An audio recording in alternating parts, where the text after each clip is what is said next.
이 세상에서 가장 비싼 선물은 무엇일까? 이런 질문을 해봅니다. 지난달에 카타르에 방문했던 트럼프 대통령이 비싼 선물 하나를 받았습니다. 초호화 보잉 747-8이라고 하는 전용기 선물을 받았는데 이것을 이제 개조해서 에어포스 원으로 사용할 거라고 합니다. 이 선물이 미국 역사상 외국 정부로부터 받은 가장 큰 규모의 선물 중 하나 이렇게 평가됩니다. 이 전용기가 하늘의 궁전으로 불릴 정도로 굉장히 호화로운 인테리어를 자랑하고 침실과 개인 라운지와 사무실 이런 것들이 다 포함되어 있다고 합니다. 그런데 이것이 미국 헌법에 저촉되는 거 아니냐, 위반되는 거 아니냐라는 비판도 있습니다. 연방 공무원이 의회의 승인 없이 이러한 국가의 선물을 외국에서 받으면 이게 불법이다, 이런 이야기도 있습니다. 어쨌든 받았습니다. 한쪽에서는 이거 선물이 아니라 뇌물 아니냐 이런 말도 있고요. 그러면 이렇게 큰 선물을 준 카타르는 어떤 요구를 해오지 않겠냐, 이런 의도를 예측하기도 합니다. 항공 전문가들은 이 항공기를 받아서 그 다음에 에어포스 원으로 개조를 하려면 이 업그레이드 비용이 천문학적으로 들어간다고 해요. 이 에어포스 원이 우리나라 돈으로 5,500억 정도 되는데 이것을 개조하는 데에는 적게는 2배에서부터 많게는 10배 정도 들어가지 않겠나 이렇게도 봅니다. 그리고 이것을 다 개조하고 나면 트럼프 임기가 끝나지 않을까 이렇게 보는 분도 있습니다. 트럼프가 이렇게 말합니다. 이걸 왜 거절해? 이게 얼마짜리인데?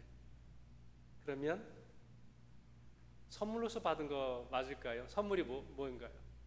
주는 사람이 기쁜 마음으로 주고 받는 사람도 감사하여 받을 수 있는데 트럼프 대통령은 얼마짜리인지가 먼저 있다면은 선물의 의미보다는 다른 의미가 더 있지 않을까.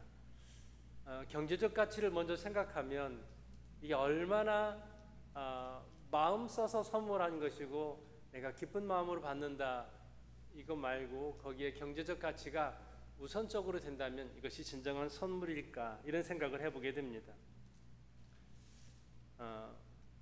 여러분, 선물이 뭡니까? 선물은 주는 사람의 정말 그 마음이 깊이 담겨져 있는 선물, 가치 있죠. 또 받는 사람도 너무 부담스러워 한다든가 불편해한다든가 그러면 이게 제대로 된 선물이 아닐 거예요. 그래서 우리가 선물은 굉장히 신경을 많이 쓰게 됩니다. 나는 충분히 그 이상도 줄 수는 있지만은 받는 사람이 좀 힘들어하지 않고 또 기쁜 마음으로 받을 수 있는 선에서 우리는 선물을 주고 받습니다. 요즘 젊은이들 사이에서는 연애하다가 헤어질 때 받은 선물을 돌려달라고 하는 사람도 많이 있대요. 연애할 때는 정말 하늘의 별도 달도 다 따줄 그런 마음이 있어서 명품 가방도 사주고 비싼 것도 사주는데, 왜냐하면 결혼하면 다 내 것도 가지고 또 오니까 그만큼 할 수 있다는 것이죠. 그런데 또 서로 싸우다가 이제 헤어지게 되는 경우들이 종종 있습니다. 그런데 사준 것이 너무나도 아까워서 돌려달라고 하는 사람들이 있대요. 좀 째째하죠. 그런데 그 선물이 약혼 반지라든가 이런 것들은 법적으로 돌려받을 수 있대요. 판례가 있다고 합니다. 결혼을 약속하고 준 선물은 그 결혼이 깨어지면 돌려줘야 된다. 이게 법원의 판례가 있다고 합니다. 그런데 일반적인 선물은 그냥 이건 증여에 해당이 돼서 안 줘도 된대요. 이 젊은이들이 눈이 동그라질 수 있어요. 연애하다가 받은 선물은 안 줘도 된다. 많이 준 사람들은 좀 애매하기도 하겠죠. 근데 요즘은 달라고 하면 치사해서 준다고 하기도 하고요. 또 받은 선물을 내내 가지고 있으면 또 옛 친구가 생각이 나고 불편할 수도 있잖아요. 그래서 이런 것들을 해결하는 방법은 당근을 이용한대요. 당근 마켓에 전 남친 선물 팝니다. 뭐 이렇게 해가지고 올리는 사람들 뭐 돈도 벌고 또 옛날 남친 생각도 나지 않고 그래서 깔끔하게 정리할 수 있어서 좋다고 하는 조금 웃지 못할 이 세태가 있습니다. 여러분에게는 의미 있는 선물이 있습니까? 만약에 여러분에게 의미 있는 선물이 있다라고 떠오르는 것이 있으면요, 그 사연을 적어서 다음 주에 저 계단 입구에 제가 함을 만들어 놓을 거거든요. 거기 사연을 신청곡과 함께 사연을 적어주시면 우리가 야외 예배 때 보이는 라디오에서 우리 잘 사용을 하도록 그렇게 하겠습니다. 주부의 광고가 있어서요. 이게 농담이 아니에요. 자, 오늘 본문의 선물인데 그냥 선물이 아니라 성령의 선물 이렇게 되어 있네요. 이 선물이라고 하는 이 성경적 의미가 이제 은혜라는 말이 선물이라는 말이에요. 이것은 값없이 주어지는 거예요.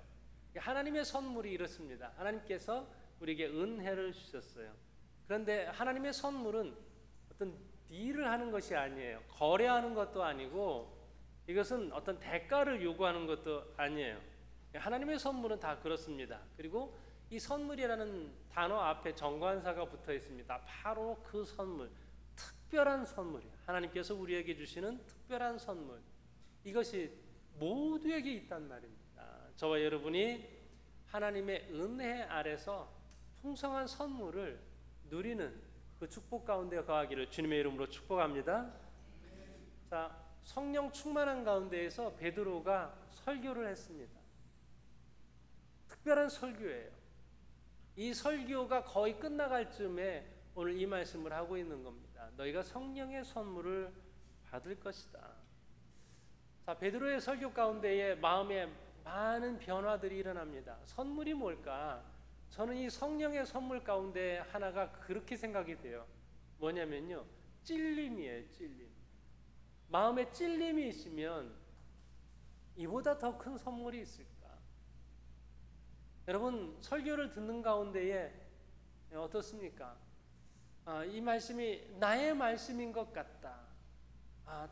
전에 몰랐는데 이게 좀 찔림이 온다라고 했을 때 이게 하나님의 선물이 될 수 있다라고 하는 것입니다. 많은 성도님들이 설교를 듣고 나서 그렇게 인사를 하세요. 은혜 받았습니다. 혹은 오늘 말씀이 저를 위한 말씀이었습니다. 좀 말씀 듣고 좀 찔렸습니다. 이렇게 표현하시는 분들이 있습니다. 이게 성령께서 주시는 선물이 되는 것입니다. 그래서 이 말씀을 듣고 은혜를 못 받는 분들은 누가 생각이 난대요. 맞아, 이거 내 남편이 들어야 될 이야기를 이렇게 하시네. 그리고 너 말씀 당신 들었지? 좀 변하라고. 이런 말씀을 당신이 들어야지. 이렇게 말씀을 들으면서 다른 사람이 생각나면 이거 아니에요. 이건 선물 아니에요. 이거 하나님 주시는 거 아니에요. 혹시 마귀가 주는 것일지도 몰라요. 너에게 듣게 하기 위해서 말씀을 전했는데 원 다른 사람에게 적용하냐.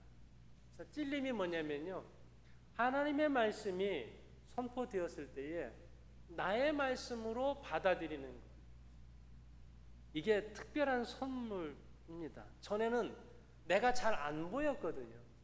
다른 사람의 어떤 불편함이라든지 아니면 또 미움이라든지 이런 것들이 참 눈 속에 있는 티처럼 이게 다 지적이 되고 불편했는데 하나님의 말씀을 듣는 가운데에서 생각이 나는 거예요. 그러니까 찔리는 거예요. 내가 잘한 줄 알았는데 내 문제였구나. 그 사람의 문제인 줄 알았는데 생각해 보니까, 말씀을 듣다 보니까 내 문제였구나. 나는 옳은 줄 알았는데 옳지 않았구나. 이런 찔림이 이 성령께서 말씀을 듣는 가운데에서 나에게 주세요. 이게 선물이다. 깨달을 수 있는 것이 은혜의 선물입니다. 그래서 말씀을 듣는 가운데에서 자신의 죄인된 모습을 그대로 노출시키는 것이죠. 우리가 얼굴에 뭐가 묻었다든지 옷에 묻었다든지 이런 부분들이 깜깜한 데에서는 잘 몰랐는데 밝은 빛 앞에 이렇게 나오게 되면 그대로 드러나게 되죠. 아, 이게 좀 옷을 바꿔 입어야 되겠구나. 이렇게 되는 것과 마찬가지예요. 그래서 하나님의 말씀을 빛을 비추는 빛이 되는 것입니다. 성령께서 이렇게 조명해 주세요. 이것을 성령의 조명이라고 표현하는데, 그래서 몰랐던 부분들을 알게 하시고 또 잘못된 부분들을 깨닫게 하시고, 그래야 해서 나 자신의 변화로 이끌어 가십니다. 이게 놀라운 선물이에요. 이만큼 좋은 선물이 없어요. 찔려요. 자, 베드로의 설교를 들은 수많은 사람들이 찔림을 받았습니다. 그리고 나서 또 다른 선물은 이제 반응하는 것이죠. 말씀을 들었는데 그냥 찔리기만 하고 뉘우치기만 하고 그대로 있다라고 하면은 이것은 제대로 된 선물이 아닐 거예요. 그런데 이 말씀을 듣고 나서 반응을 합니다. 우리가 반응을 할 수 있다라고 하면, 행동의 변화를 이룰 수 있다라고 하면 이것은 세상을 바꾸는 기적이에요. 사람들의 반응은 뭐였냐면요, 우리가 어찌할꼬, 이 질문을 해요. 하나님, 제가 어떻게 해야 합니까? 그때 성령께서 이끌어 가시거든요. 우리를 바른 방향으로 이끌어 가세요. 여기서도요, 형제들아 우리가 어찌할꼬 묻습니다. 자, 이 베드로의 설교가 도대체 뭐였길래 이런 반응이 나올까요? 이때는 오순절이었어요. 오순절은 예수님께서 돌아가신 지 50일이 될 때예요. 2달도 안 된 어떤 사건을 생각하는 거예요. 2달 전에 무슨 일이 있었어요? 예수님께서 십자가에 달려 죽으셨어요. 거기 있는 사람들은 생생하게 그 사건을 기억해요. 어떻게 잊을 수가 있어요? 1달 반 전에, 2달 전에 바로 그 사건, 온 도시가 시끄러웠던 그 사건, 예수님, 아무 죄가 없으신 예수님께서 십자가에 달려 죽으셨단 말입니다. 그런데 그 사건을 기억하고 있는데 베드로가 선포를 해요. 무슨 선포냐면, 너희들이 죽였어. 너희가 예수를 십자가에 못 박은 거야. 이 선포를 하는데 찔렸단 말이에요. 그런데 한번 따져보자라고 말하는 사람도 있을 수 있습니다. 내가 왜 예수를 십자가에 못 박았습니까? 나는 아니죠. 이것을 주도한 사람이 가야바인데, 대제사장. 그 사람에게 책임을 물어야죠 라고 말할 수 있을 거예요. 아니면 이렇게 말할 수도 있습니다. 왜 내가 십자가에 예수님을 못 박았습니까? 그때 군인들 잔인하게 예수님의 손에, 예수님의 팔에 대못을 박은 그 군인들이 있습니다. 여기는 그런 사람 없습니다 라고 말할 수도 있을 거예요. 그런가 하면 이제 자살해 죽었지만 가룟 유다도 있어요. 예수님의 제자로 3년 동안이나 따라다녔던 그 사람이 예수님을 팔았습니다. 돈 받고 예수님을 판 사람, 그런 사람도 있는데 왜 우리한테 뭐라고 합니까? 라고 말할 수도 있을 거예요. 그런가 하면 혹은 몇 명이 그런 거기에 가담한 사람이 있을지 모르겠습니다. 예수님을 십자가에 못 박으라고 소리쳤던 사람. 그리고 결정적으로 이 결정을 누가 내렸어요? 본디오 빌라도라고 하는 총독이죠. 로마 총독이. 그에게 물어야죠. 난 아닌데. 서로 술렁술렁했다고 생각해 보십시오. 난 아닌데. 가야바도 있는데, 유다도 있는데, 빌라도도 있는데, 너 거기 있었어? 아, 난 아니야. 서로 책임을 회피하기에 급급한 상황이 되었어야 옳죠. 그런데 이 베드로의 너희들이 예수를 십자가에 못 박았다라고 하는 이 설교 앞에 모두가 다 나 때문에 예수님이 십자가에 달려 죽으셨다라고 얘기를 합니다. 모든 그리스도인들이 동일한 고백을 합니다. 그래야 은혜의 단계로 나아가게 되는 거예요. 내가, 예수님 맞습니다. 내가 예수를 십자가에 못 박았어. 이 고백을 할 수 있는 사람들이 그리스도인입니다. 내 죄 때문에 예수님이 십자가에 못 박히셨습니다. 이 고백을 할 수 없으면 우리가 그리스도인이 아니죠. 자, 이것을 누가 끌고 가시냐면 성령께서 끌고 가세요.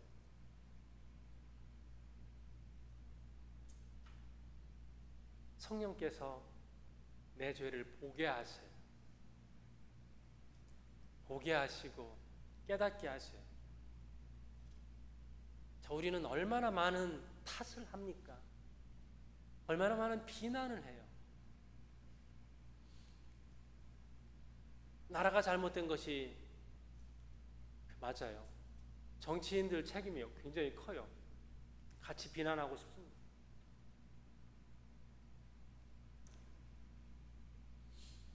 정치적 리더의 잘못도 커요. 그런가 하면 그 밑에 있는 사람들, 아니면 돈에 너무 욕심이 있는 경제인들, 우리 세상에 탓하고 싶은 사람 많이 있습니다. 지금은 너무 비난이 많아요. 그래서 그 비난의 소리 때문에 스스로 목숨을 끊는 사람들, 연예인들, 공인들이 있습니다. 그 소리를 못 견디는 거예요. 혹시 여러분 같이 돌을 든 그 대열에 있지는 않습니까? 이 비난의 소리, 그리고 누군가를 탓하는데 너무 열심히 같이 분노합니다. 이렇게 돌을 던지다 보면 정작 나를 보지 못해요. 성령의 은혜는 나의 모습을 보는 것이거든요. 자식 탓하고, 남편 탓하고, 아내 탓하고, 나에게 흙수저를 물려준 부모를 탓하고,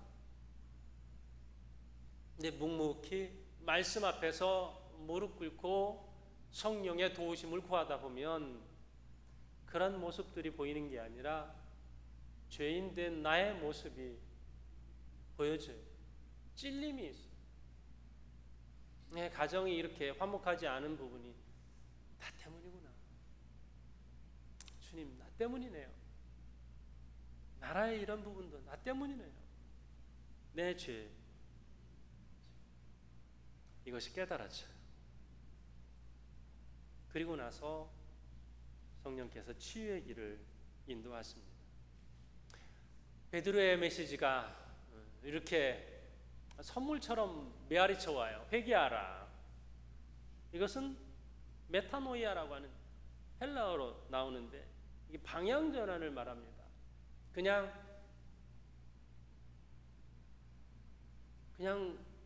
죄인된 모습으로 고개를 숙이고 있는 게 아니에요. 뉘우치는 게 아니에요. 눈물 흘려도 이건 회개가 아니에요. 진정한 회개는 방향을 턴하는 거예요. 행동을 바꾸는 것이죠. 동으로 가던 사람이 잘못됐네. 이 방향이 아니네. 서쪽으로 방향을 바꾸는 거예요. 하나님께서 싫어하시는 방향으로 나아갔던 사람은 돌이켜서 하나님께로 나아오는 것이죠. 죄의 사함을 받으라. 회개하라. 죄 문제가 해결이 돼야 하는 것이죠. 예수 믿는 게 예수 믿고 나서 성공해서 잘 살고 부자 되고 이런 거 아니죠.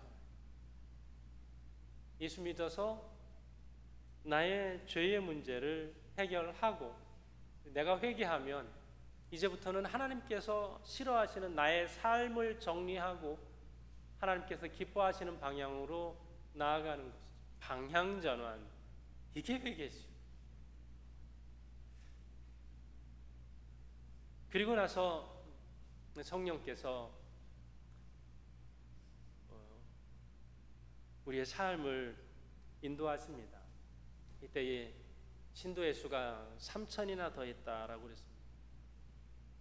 다 그 자리에 소외기하고 예수 믿게 됐습니다. 어제 아프리카 탄자니아에서 선교하시는 우리 김영백 선교사님의 말씀 가운데에 그것이 참 저한테는 인상적으로 남았어요. 예수 믿는 사람은 다 제자다.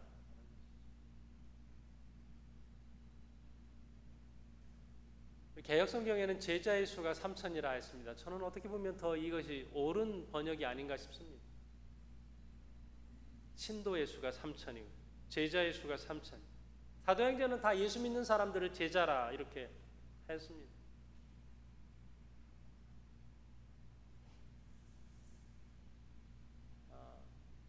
이 선교사님이 제가 좀 가까이 잘 압니다. 대학교 때부터 선배이셨고 그때 그 모습이나 지금이나 다 똑같은데 필리핀에서 몇 년 사역을 하시다가 이제 아프리카로 가셨는데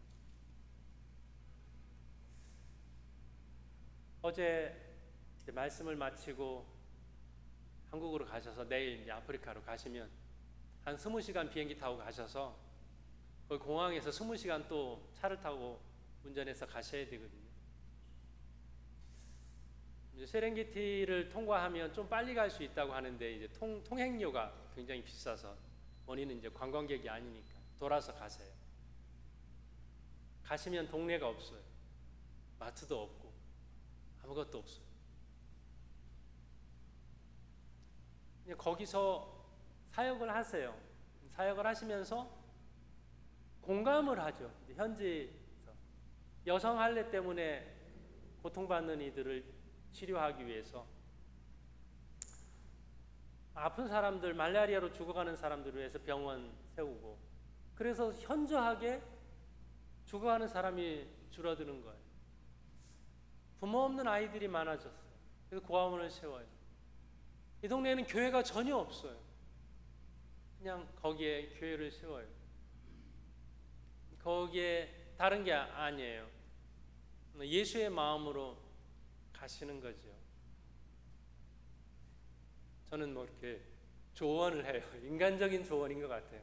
좀 이렇게 시내 쪽으로 이렇게 나와서 사시고 선교하러 또 거기로 들어가시면 안 되냐고. 제가 세렝게티에 갔을 때 선교사님 사택에 머물렀거든요. 거기에는 구운 옥수수도 팔고 버스 정류장도 있는 시내도요. 정말 작은 시내예요. 어쨌든 버스가 가는 곳이니까. 근데 그 근처에 사택을 짓고 사셨으면 하는 조언을 제가 했는데 한참 더 들어가는 시골에 사택 지어놨다고 사진을 보내오셨어요. 마음이 짠하죠. 근데 다른 게 아니에요. 그리고 기쁨으로 감당을 하세요. 물론 외롭죠. 외롭고 힘든 부분들이 있는데 기쁨으로 감당을 하시면서 단 하나죠. 성령께서 선교사님을 인도에 가시는 그 걸음걸음이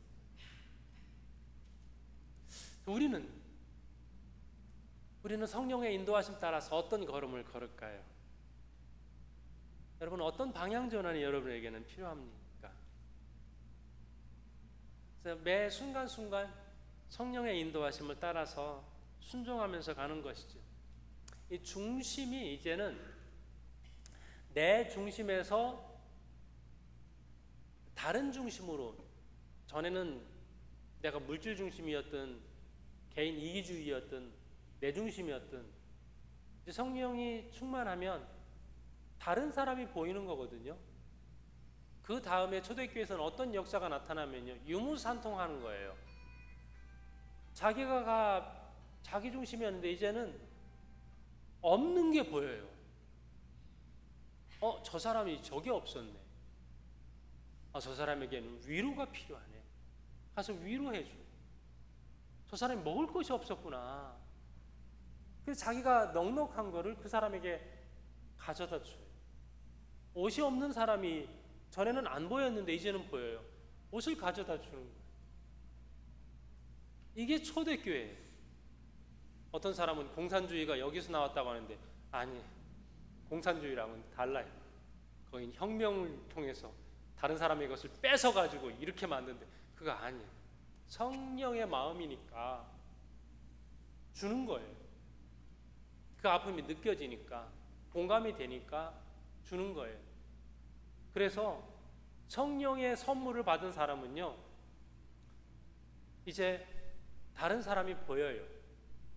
가족도 나 때문에 상처받았겠구나, 내 말 때문에 아팠겠구나.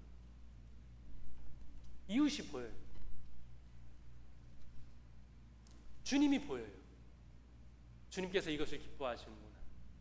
이렇게 나아가는 것이죠. 우리가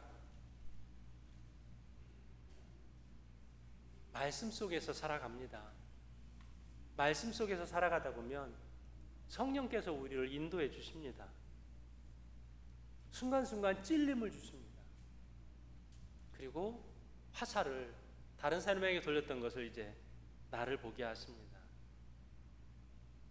나 중심에서 우리 중심으로, 나 중심에서 그리스도의 중심으로 이제 삶의 구체적인 실천 사항으로 나아갈 수 있도록 성령께서 우리를 이끌어 가십니다.